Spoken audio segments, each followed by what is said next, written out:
안녕하세요. 저는 서울대학교 아동가족학과에서 가족학을 가르치고 있는 진미정입니다. 오늘은 결혼과 가족 그리고 저출생이라는 문제에 대해서 같이 이야기해보고자 합니다. 정확하게 딱 언제부터라고 이제 특정하기는 어렵지만 이런 결혼이나 출산에 대한 생각이 변화하는 것은 2000년 들어서 시작된 것 같고요. 좀 더 본격적으로는 2010년 지나서, 그러니까 2000년대 후반에 우리의 경제적인 위기가 또 한 번 왔을 때 그런 이후에 사람들의 생각이 좀 많이 변화하기 시작한 것 같습니다. 저출산하고도 관련이 있고 고령화하고도 관련이 있어요. 그러니까 예전에 자녀를 많이 낳았을 때, 뭐 3명, 4명 낳았을 때는 아이들이 집에 있는 시간, 그러니까 첫째가 어쨌든 독립을 한 이후에도 둘째, 셋째, 뭐 이렇게 쭈룩 아이들을 계속 키우니까 이제 집에 아이가 있는 시간이 길어지거든요. 근데 지금은 출산율이 낮아지면서 1명 아니면 2명이니까 집안에 아이가 있는 시간이 짧아지고 그 아이들이 다 독립한 이후에는 어쨌든 부부가 같이 살게 되는데 또 이제 평균 수명이 길어지면서 내가 생각했었던 것보다 우리 부모님 세대보다 훨씬 더 오랫동안 부부가 같이 사는 시간이 길어집니다. 예전에는 사실 황혼 이혼이 꼭 그 세대의 부부 관계의 질이 막 너무 높아서 아주 좋아서 행복해서 그래서 안 했던 건 아닌 것 같거든요. 사실 이 평균 수명도 짧고 또 특히 남성들이 부인보다 일찍 사망하기 때문에 이혼을 할 수 있는 그런 시간적인 그 길이가 길지 않았던 거예요. 근데 지금은 만약에 한 30대 초반에 결혼해서 지금 평균 수명, 기대 수명을 다 충족할 때까지 산다라고 생각하면 거의 40년 이상을 부부가 같이 사는 거거든요. 이제 그러다 보니 이거 행복하지 않다라고 생각하면 이제 또 새로운 결정을 내릴 수 있는 그런 기회도 주어지는 거고 또 시간도 길어지니까 그게 다 가능해지는 거죠. 청년층 1인 가구들은 그래도 뭐 이제 취업이라든가 학업이라든가 이런 이유 때문에 혼자 사는 거고 또 그게 다음 단계로 넘어가는 과도기적 성격을 가지고 있는 경우도 많이 있어요. 근데 이제 중장년 이후의 1인 가구로서의 삶은 사실 이게 얼마나 더 오래 지속될지, 남은 기간 평생 지속될지 알 수 없는 형태의 그런 삶의 구조거든요. 그래서 훨씬 더 좀 취약하기도 하고, 그리고 아무도 나랑 같이 살 사람이 없어서 살게 되는 경우여서 사회적으로 조금 더 관심을 기울여야 되는 문제라고 생각합니다. 적어도 아이가 많았을 때는 그래도 번갈아 가면서 부모님을 모시기도 하고 또 같이 살 수 있는 여력이 되는 자녀가 있을 수도 있고, 그런데 자녀 수가 줄어들면 사실 그런 가능성이 좀 낮아지거든요. 그리고 또 중간에 뭐 이혼을 했거나 뭐 사별을 했거나 그런 배우자가 없이 살아가야 되는 시간도 또 길어지는 거고, 그 이후에 사실 또 새로운 관계를 만드시는 분들도 있어요. 뭐 우리가 동거를 요즘 많이 얘기하는데, 동거를 생각하면 다들 젊은 사람들의 동거를 생각하지만 중장년 이후의 동거도 많거든요. 그러니까 굳이 혼인신고는 하지 않지만 내가 혼자 사는 거는 아니고, 근데 그런 관계가 어떤 관계인지 사실은 연구도 많이 안 돼 있고 우리가 잘 모르는 부분이기도 한 것 같아요. 아니면 진짜 모든 사회적 관계가 다 단절돼서 혼자 살아가시는 분들, 특히 이제 연세가 더 70대, 80대 이렇게 더 높아질수록 그런 가능성이 있어서 그거는 진짜 사회적으로 문제가 되는 현상입니다. 이런 수치를 가지고 있는 나라는 사실 별로 없죠. 예. 출산율은 전 세계적으로 다 낮아지는 게 추세거든요. 우리가 알고 있는 유럽 국가들, 특히 북유럽 국가들, 이런 정책이 잘 되어 있는 나라들도 출산율은 다 감소하는 추세예요. 그런데 이제 우리의 문제는 그 속도가 매우 빨라서 우리가 대응할 시간이 없을 정도로, 그러니까 이게 좀 천천히 변화하면 사회적인 여러 시스템들을 뭐 바꾸거나 아니면 여기에 적응하려고 우리가 준비할 시간이 있을 텐데, 그런 준비할 시간이 없을 정도로 빠르게 진행된다라는 게 하나의 문제고, 그 다음에 지금 최근의 현상은 한 2015년부터는 떨어지는 속도도 빨라가지고 이게 점점점 우리가 어디까지 떨어질 건지 이런 거를 예측하기가 어려울 정도로 수치가 자꾸 낮아진다라는 점이 이제 특수성인 것 같아요. 그러니까 이런 나라는 사실 우리나라나 대만, 뭐 싱가포르 이 정도 나라밖에 없고요. 일본은 그래도 1.0은 넘거든요. 다른 나라들도 다 한국에서 어떻게 이 저출생 문제에 대응하느냐, 어떤 정책이 효과가 있을 것이고 또 어떤 사회적인 변화가 필요한가 이런 것들을 좀 주목하는 것 같아요. 결혼을 할 것인가 말 것인가, 출산을 할 것인가 말 것인가는 사실은 그냥 생각 없이 결정한 사람은 저는 없다고 생각하거든요. 되게 중요한 결정이고, 그러니까 국가에서도 할 수 있는 것에 좀 한계가 있기도 하고. 근데 이제 이런 건 있죠.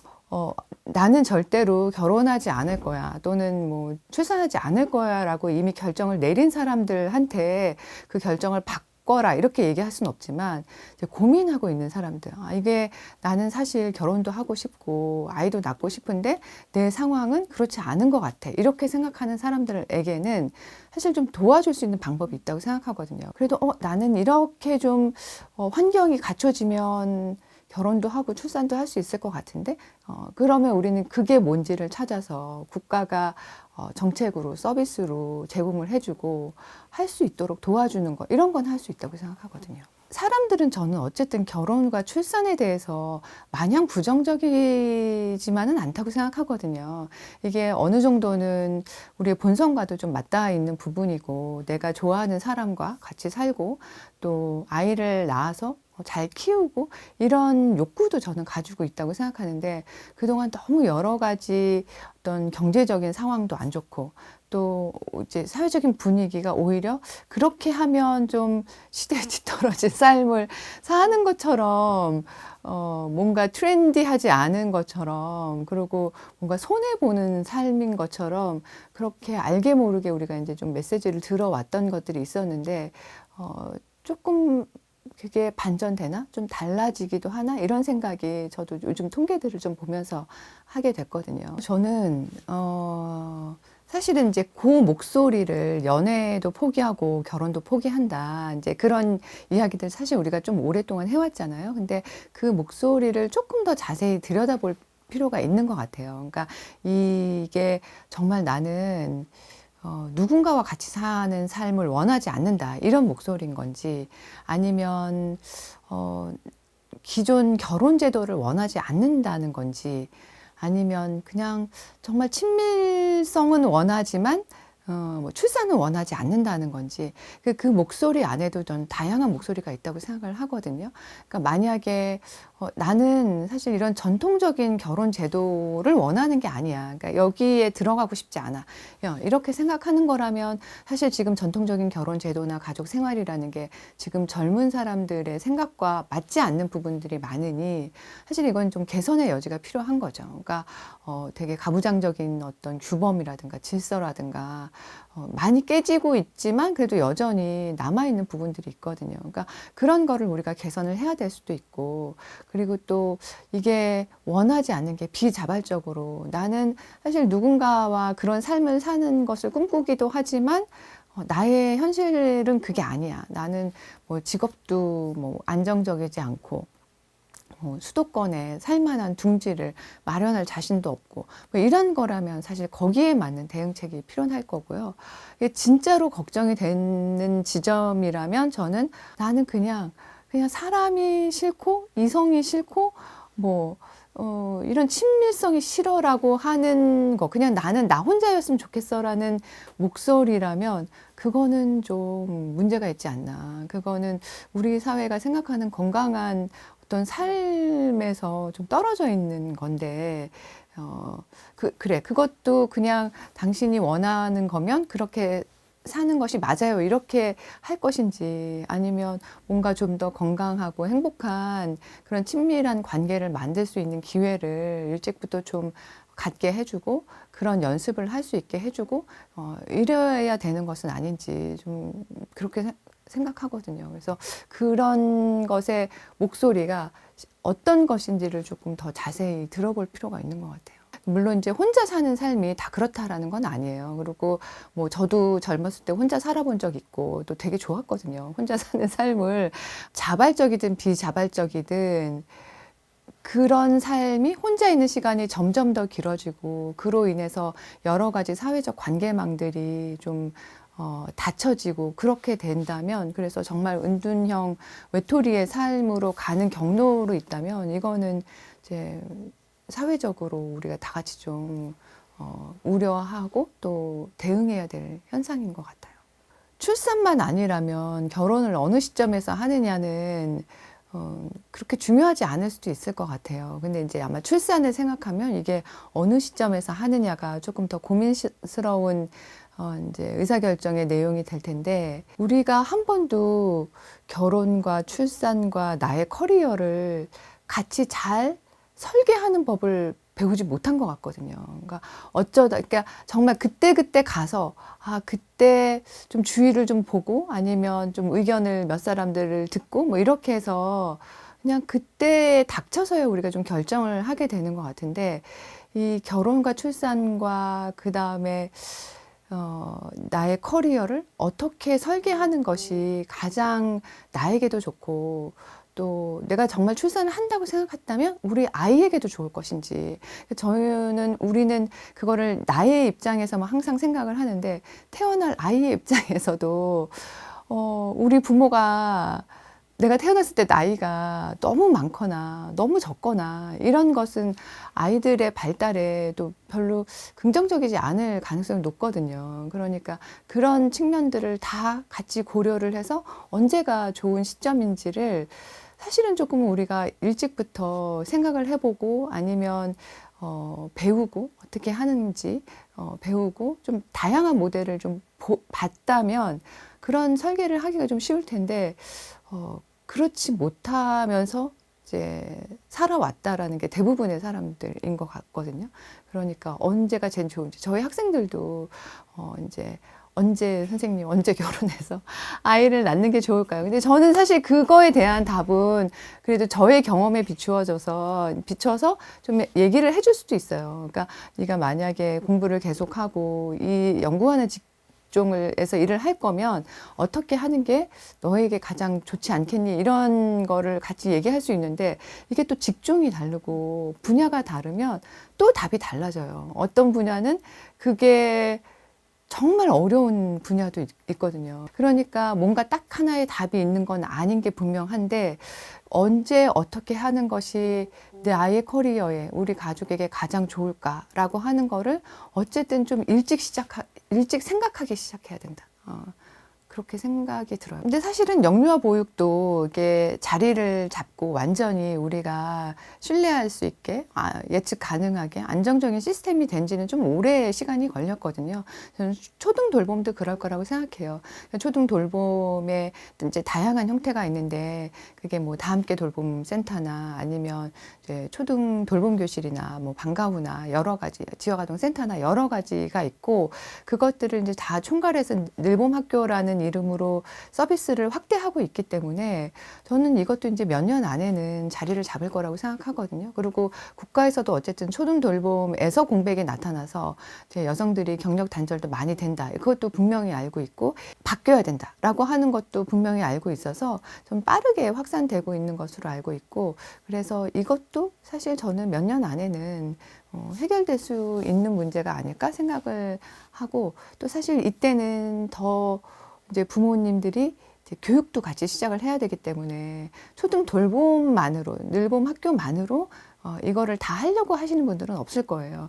아무리 안 한다고 하더라도 학원이 안 들어오는 경우는 또 제가 많이 못 봤거든요. 그러니까 이제 이게 조금 균형을 맞춰서 우리에게 제일 좋은 모델이 무엇인지 그런 거를 지금 찾아 나가는 시점이 아닌가. 그래서 조금만 지금 잘 버티고 있으면 이것도 초등 돌봄도 해결될 것이다 라고 저는 생각합니다. 네. 사실 지금은 뭐 정책은 거의 다 들어온 것 같아요. 제 생각에 다른 나라에서 하는 걸 봐도 더 이상 벤치마킹을 할 게 없을 정도로 많은 정책들이 도입이 됐고, 그게 이제 시행이 되고 있거든요. 근데 생각보다 이 활용률이 높지 않은 건 결국은 이제 우리가 일하고 있는 직장, 뭐 사업장 이런 곳에서의 변화가 너무 느려서 그런 것 같아요. 그래서 이 부분이 바뀌지 않으면 사실 좀 어렵다. 일과 가정을 양립하는 게 어렵다라고 생각하는데, 이것도 사실 앞으로는 좀 달라질 수 있는 가능성이 있는 게 출산율이 낮아지면 결국은 인력을 구하는 것이 점점점 어려워질 거거든요. 그러니까 그런 가족 친화 제도를 운영하지 않는 회사들은 살아남기 힘들어요. 그런 데들은 좋은 인력을 채용하기도 힘들고 유지하기도 힘들어요. 어쨌든 지금에 있는 사람들은 다 일과 삶의 균형, 일 생활 균형을 다 디폴트를 생각하지 그걸 생각하지 않는 사람들은 없거든요. 그러니까 기업의 그런 문화가 바뀌지 않으면 좋은 인력들을 채용하기가 어렵다는 거를 사실 지금 이미 대기업들은 알고 있고 그래서 좀 바뀌고 있는 중이거든요. 근데 이제 문제는 대기업이 아닌 것들. 중소기업들, 이 사업장의 규모가 너무 작거나, 사업주가 그런 생각을 갖고 있어도 아예 구조적으로 좀 불가능한 곳들이나 아니면 이제 사업주의 생각이 빨리빨리 바뀌지 않는 곳들, 이런 것들이 문제거든요. 그래서 최근에 이제 정부에서도 중소기업을 타겟팅해서 어떻게 가족 친화 기업으로 만들 건가, 이런 것들을 좀 많이 드라이브를 걸기 시작했고, 그렇게 사업장들이 바뀌기 시작하면 훨씬 더 우리가 일과 가정생활 또는 일과 생활을 조금 균형 있게 이제 영위하는 게 가능하지 않을까? 그런 생각이 듭니다. 우리가 사실 일상적인 돌봄의 시스템은 갖추고 있거든요. 근데 이제 그런 긴급한 상황이 발생했을 때 사실 문제는 그때 생기는 거잖아요. 그러니까 아이가 아프지 않고 막 어린이집을 그냥 매일 잘 가고 학교를 매일 잘 가고 그러면 괜찮은데 뭐 아프거나 무슨 갑자기 무슨 일이 생겼을 때 우리가 대처할 수 있는 그런 시스템이 안 갖춰지면 그런 게 몇 번만 반복돼도 이거 내가 같이 할 수 있는 일이 아닌가? 이런 생각을 하게 되거든요. 그러니까 그런 긴급한 경우에 내가 이용할 수 있는 서비스라든가 그런 것들이 좀 마련이 되면 훨씬 더 우리의 삶이 용이해지죠. 맞아요. 저는 학사 석사를 여기서 하고요. 이제 박사는 유학을 갔는데 유학 가서 박사 학위를 하는데 5년 걸렸거든요. 그거 다 끝나고 결혼했어요. 그러니까 되게 늦게 했죠. 얼마 전에도 친구들이랑 만나서 얘기했는데 친구들은 이제 애들 다 결혼시키길 생각하는데 저는 아직 아이가 대학에 다니고 있거든요. 그래서 좀 늦게 결혼하고 출산도 늦게 한 편이에요. 예. 그래서 저는 어차피 결혼하고 아이를 낳을 거였으면 좀 일찍 해도 됐었을 텐데 좀 너무 늦게 했구나. 내가 그때 그런 생각을 좀 못했구나. 그런 아쉬움이 좀 나중에 생각해보니까 남더라고요. 저는 일단 서울대 어린이집이 다 키워줬고요. 여기 직장 어린이집이 되게 좋아요. 그래서 이제 18개월 때부터는 어린이집을 보내기 시작해서 그냥 초등학교 들어갈 때까지 쭉 안 바꾸고, 어린이집에서 많이 키웠고요. 늦게도 행사가 있거나 뭐 수업이 있거나 회의가 있거나 이런 일들이 있어서 이제 그럴 때는 제가 늘 항상 도와줄 수 있는 사람들을 몇몇을 이렇게 확보해 놓고 그렇게 도움을 많이 받으면서 했어요. 그러다 보니 이제 그 시기가 아이가 어린 시기가 지나고 나니까 조금 할만해지더라고요. 그래서 저는 그런 방법으로 아이를 키웠습니다. 정말 예상치 못한 일이 생기기도 하고 누군가 도움이 필요한데 그 사람들이 도움이 필요할 때도 도와줄 수도 있고 또 뭐 경제적으로 사례를 할 수도 있고 여러 가지 방법들을 동원을 해서 또 그게 저는 아이한테도 더 좋다고 생각했거든요. 늘 저하고만 있는 것보다 이제 다양한 사람들과 이제 어렸을 때부터 같이 지내는 것도 나쁘지 않다고 생각을 해서 그렇게 저는 좀 했죠. 예.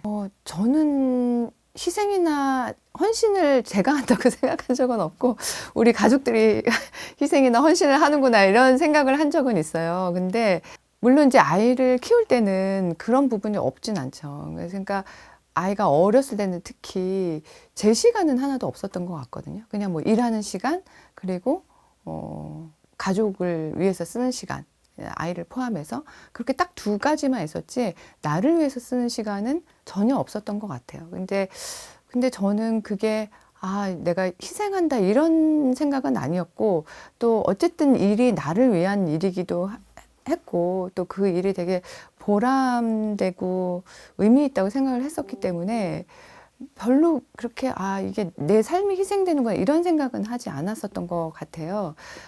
그리고 또 그 시기가 지나고 나니까 또 나를 위해서 쓸 수 있는 시간들도 생기더라고요. 뭐 아이를 어쨌든 아이가 매일매일 이렇게 커나가는 거를 보는 것도 재밌고 즐겁고 그래서 그러지는 않았었는데 아마 그렇게 생각하시는 분들도 많이 있을 것 같아요. 그러니까 일을 통해서 뭔가 좀 보람이나 의미나 이런 것들을 좀 찾기가 어려운 분들?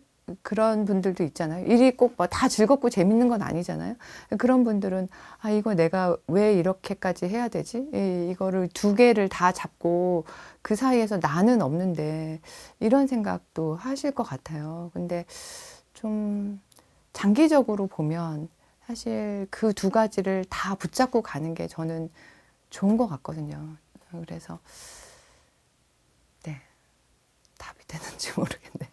저는 약간 내려놔야 된다고 생각했어요. 그때 그냥 내가 어느 시기까지는 둘 다 웬만큼 하면 된다. 그냥 그렇게 생각을 했어요. 그래서 저희 집 아이가 어린이집에서 제일 늦게까지 있었던 적도 많이 있거든요.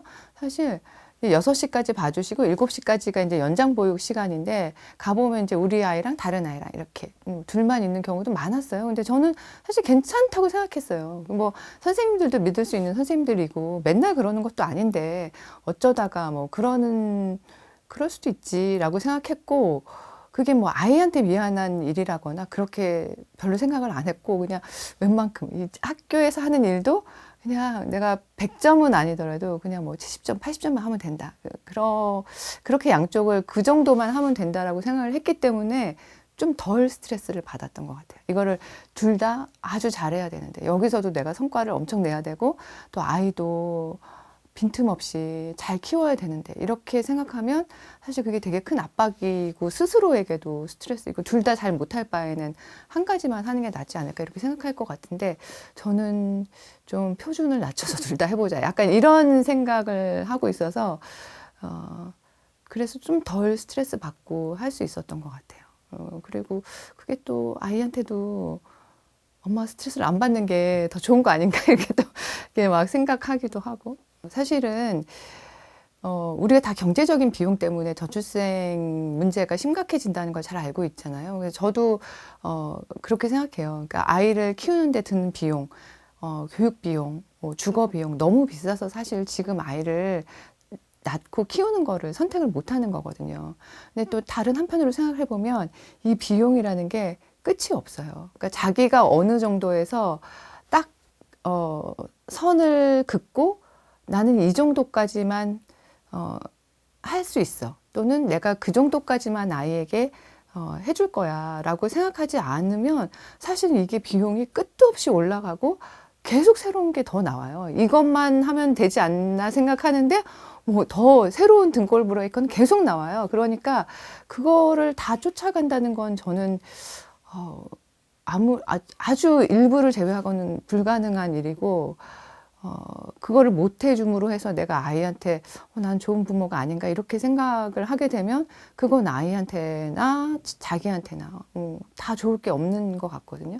그래서 그냥 그렇게 하지 않아도 아이들이 잘 클 수 있고 잘 큰다. 실제로 그렇고요. 그래서 그 경제적인 비용이라고 하는 것도 어느 선을 자기가 우리 가족에게 맞는 선을 생각을 해서 이제 합의가 돼야 되겠죠. 부부가 합의가 돼야 되고, 그 아이에게도 어렸을 때부터, 저희도 항상 아이한테, 네가 가질 수 있는 것과 없는 것에 대해서 얘기를 어렸을 때부터 많이 했거든요. 그래서, 이런 거는 엄마가, 아빠가 너를 위해서 해주지만 이런 거는 못 해줘.